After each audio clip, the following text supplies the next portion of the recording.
So we have the first version of our program.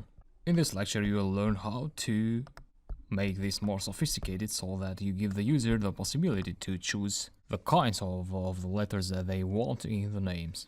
And what I'll do here is duplicate this script and name it 2. So this is version 2 of my script, and I keep version 1 as it was, so that if I make some mistakes I go back here and compare things, so what's the problem, or just start off from the beginning. So what we want is that when the user runs the script, the program asks the user to enter the type of the letter.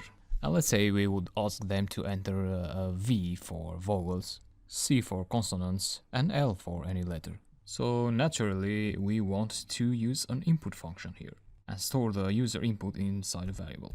So let's say letter input 1. That would be equal to input, so the function, and here you enter the message. Let's say what letter do you want?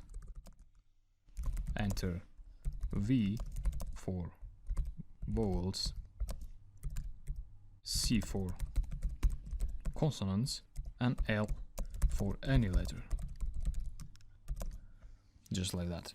Something you need to learn here is that we passed all the string inside the quotes, but then we had to use some other quotes here. If you used double quotes again, things will get messed up. So when you want to use quotes as plain letters, not as wrappers of your strings, you need to use those types of quotes that are not wrapping up your string. So just like this. I hope that is clear. Now we need 2 more of this statement. And this. Let's say this will be stored in variable number 2, and this will be stored in variable number 3. And immediately after that, we can start writing our conditional statements. And before going any further with your script, you may want to test what you have so far. And a good testing method is to use the print function. So you may want to pass the letter input 1, letter input 2, and letter input 3. So let's execute the script and check what we have.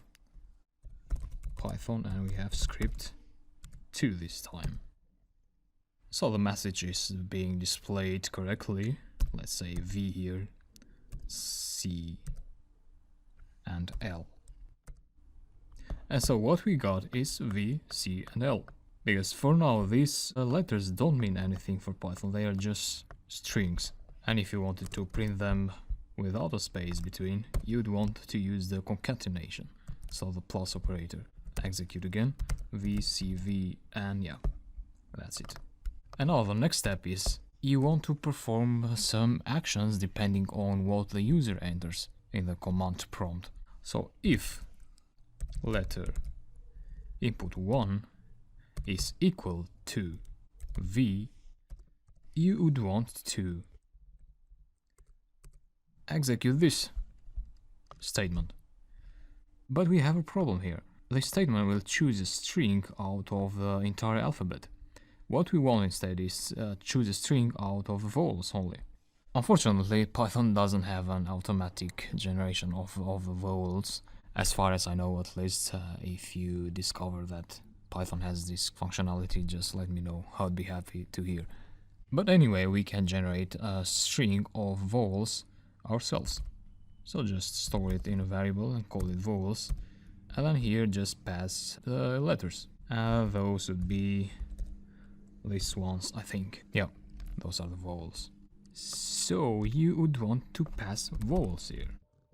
I'll just delete this. Don't want to confuse you. Yeah, and just move it further away. Great, but what if the user enters C? We'd want to process that too. So elif letter input equals to C, and in that case we want to populate the letter 1, so the first letter of the name, with a letter chosen from the consonants string. So as you might guess, we need a consonants string here, just like that. This will be a long one.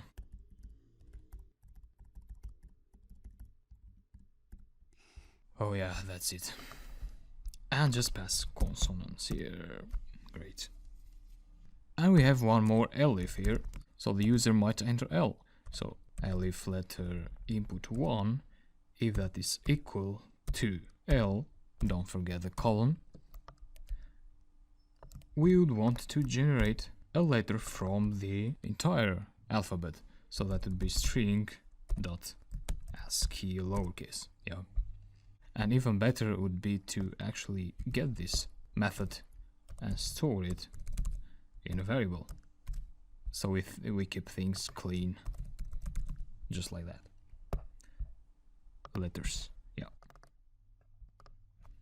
Now the user may also want to enter a specific letter from the alphabet. Let's say they would want A in the name. And no problem, if they enter A, we would want that the variable letter A that constructs the name here would be equal to the input. So else letter A equals to letter input. That's it.